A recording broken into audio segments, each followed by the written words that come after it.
36শে জুলাই একটি ঐতিহাসিক গণবিপ্লব অনুষ্ঠিত হয়েছিল। আমরা যখন দেখেছিলাম ছাত্ররা রাজপথে নেমে এসেছিল, তখন আমি আমার নিজের তাগিদেই সেদিন ছাত্রদের সাথে একাত্মতা ঘোষণা করে রাজপথে নেমে এসেছিলাম আমাদের কর্মী বাহিনীদেরকে নিয়ে। এই যে আজকে মঞ্চে বরিষ্ঠ আছেন সেই সমস্ত উদীয়মান তরুণ ছাত্র নেতা, যাদের অভাবনীয় সাফল্যের মধ্য দিয়ে একটি ফ্যাসিবাদের পতন সংগঠিত হয়েছিল। আমি যদিও বক্তা নয়, আমি একজন বিপ্লবী। জীবনের যৌবনের শ্রেষ্ঠ সময়গুলো আমাকে কারাগারেই থাকতে হয়েছে। দীর্ঘ প্রায় 10টি বছর বিভিন্ন মেয়াদে আমি কারাগারে ছিলাম। ফ্যাসিবাদের বিরুদ্ধে আন্দোলন লড়াই করতে গিয়ে অসংখ্য সহযোদ্ধা সহকর্মীদেরকে হারিয়েছিলাম। আমি দীর্ঘদিন যাবৎ দেখেছি এই এনসিপির মাধ্যমেই আমাদের বাংলাদেশের মানুষের একমাত্র মুক্তি মিলবে।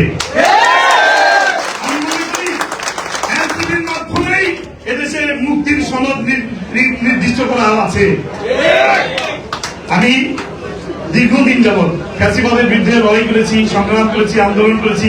আমার পরিবারের বিরুদ্ধে প্রায় 550 মিথ্যা মামলা ছিল। কারণ আফ্রিকার শেষ শত্রুদের বিরুদ্ধে, বর্ণবাদের বিরুদ্ধে কথা বলতে গিয়ে, আফ্রিকার মাটিতে বর্ণ বৈষম্য দূর করতে গিয়ে দীর্ঘ 87 বছর ব্রিটিশ কারাগারে নেলসন ম্যান্ডেলা জেল খেটেছেন, কোনদিন কিন্তু আপোষ করেননি। কোনদিন আপোষ করিনি। আমি যে দলের সাথে সম্পৃক্ত ছিলাম, আমি আজকে দেখতে পাচ্ছি সেই দল তার গণতান্ত্রিক ধারা এখনো নেই। গণতন্ত্র থেকে সরে গিয়েছে, হয়তো তারা ভুলে গিয়েছে 1400 ছাত্র গণঅভ্যুত্থানে 1400 শহীদের রক্তের সাথে বেঈমানিকে বিশ্বাসঘাতকতা করে এই দেশে কেউ টিকে থাকতে পারবে না। কিন্তু জাগ্রত হয়ে গিয়েছে, এই ছাত্র জনতাকে আর কমানো যাবে না। এখনো সময় আছে। আমি বলবো আপনারা ফিরে আসুন গণতান্ত্রিক ধারায়। হাদি ভাইকে হত্যা করা হয়েছে, হাদি ভাইয়ের এখনো দুষ্কৃতিকারী হত্যাকারীদেরকে আমরা দেখতে পেলাম না। এই সরকার গ্রেফতার করেছে, সরকারও কিন্তু গ্রেফতার করেনি। কিসের জন্য করেনি? কারা এটার সাথে জড়িত? আমি আবার দেখতে পাচ্ছি সেই পূর্বের ঘনঘটা বাংলার আকাশে আবার চিল শকুনের আনাগোনা, আবার তাড়াতাড়ি ভারতে আধিপত্যবাদীদের বিরুদ্ধে আমাদেরকে আবার ছেড়ে মাঠে নামতে হবে। দিল্লিতে আমরা দেখেছি স্বৈর শাসক। আমি সব শাসনামলেই কারাগারে ছিলাম। বিএনপি বলেন, বিএনপি করেছি, তারপরে আমলে জেলে ছিলাম একসময়। আওয়ামী লীগের শাসনামলে ছিলাম। আমি সব শাসনামলে দেখেছি। স্বৈর শাসক আমরা দেখেছি, স্বৈর শাসক সহ্য হয়েছে। কিন্তু দিল্লির লোকেরা কোন নেতা যদি বাংলাদেশের মাটিতে শাসন করতে চায়, সেই নেতার শাসন এদেশের জনগণ কোনদিন মেনে নেবে না।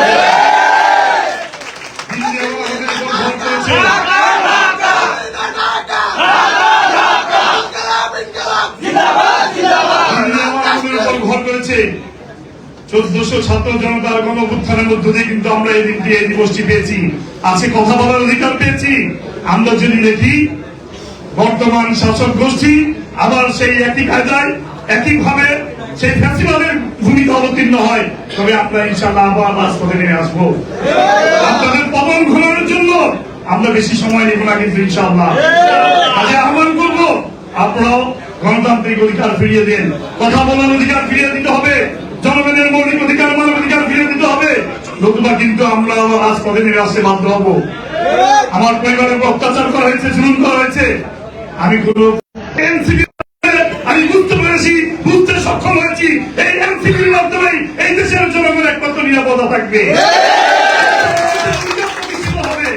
এদেশের মানুষের গণতান্ত্রিক অধিকার প্রতিষ্ঠা হবে এই এনসিপির মাধ্যমে। আমি এই সমস্ত নেতৃবৃন্দ যারা এই মঞ্চে বসে আছেন, আমি তাদেরকে সেলুট জানাই, লাল সালাম জানাই।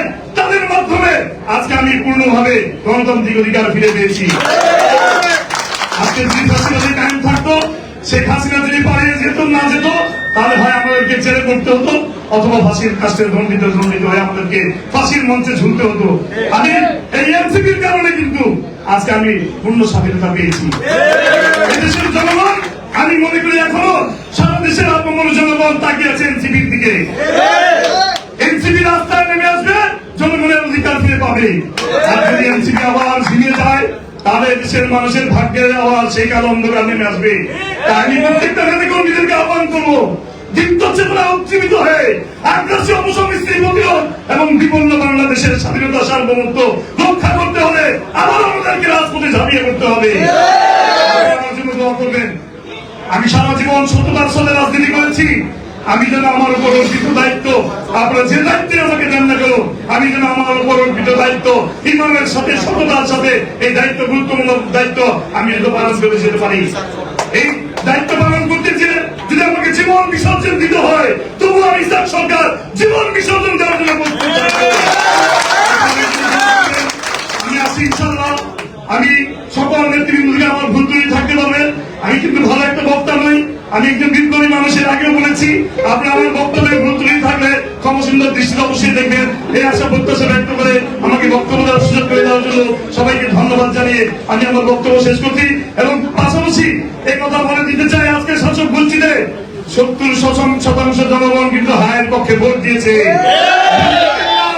এদেশের জনগণ কিন্তু পরিবর্তন চায়। যদি পরিবর্তন না নেন, কিভাবে পরিবর্তন আনতে হয় সেটা রাজপথে আমার আন্দোলনের মাধ্যমে প্রমাণ করে দিতে চায়। জনগণের অধিকারকে যারা ধর্ম করতে চায়, প্রতিদিন তাদের বিরুদ্ধে আবার যুদ্ধে ঝাঁপিয়ে পড়বো এদেশের জনগণের অধিকার প্রতিষ্ঠা করার জন্য। সবাইকে ধন্যবাদ। আল্লাহ হাফেজ। ইনকিলাব, ইনকিলাব।